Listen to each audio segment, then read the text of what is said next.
आज मैं आपके लिए फिर से एक प्यारी सी कहानी लेकर आई हूँ, राजा की जीत। एक बार एक बहुत बड़ा राजा था। राजा बहुत होशियार था। उसकी बुद्धिमान के चर्चे हमेशा होते रहते थे। राजा अपने शत्रुओं से कभी भी नहीं हारता था, हमेशा जीतता था। लेकिन एक बार जब राजा लड़ाई कर रहा था तो किसी कारणवश वो हार गया।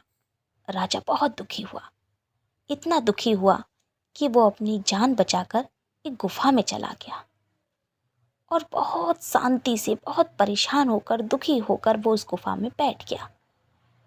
बैठे बैठे उसे बहुत देर हो गई। राजा के मन में बहुत उथल पुथल थी।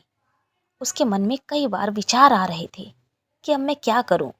क्या मैं अपनी सारा धन हार चुका हूं, मैं अपनी प्रजा भी हार चुका हूं, अपना महल भी खो चुका हूं।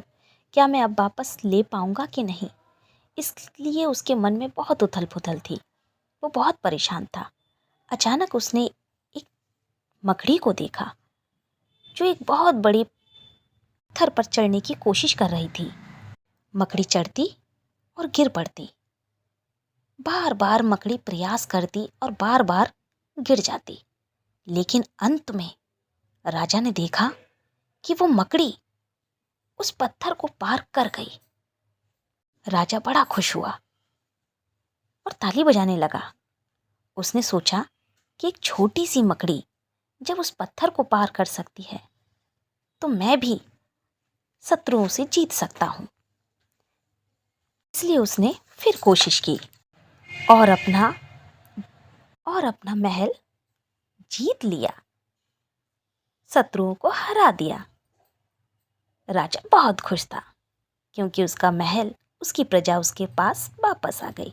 तो समझे बच्चों, हमेशा कोशिश करते रहना चाहिए। कोशिश करने वालों की हार नहीं होती। अगर मेरी कहानी अच्छी लगे तो प्लीज़ सब्सक्राइब करना।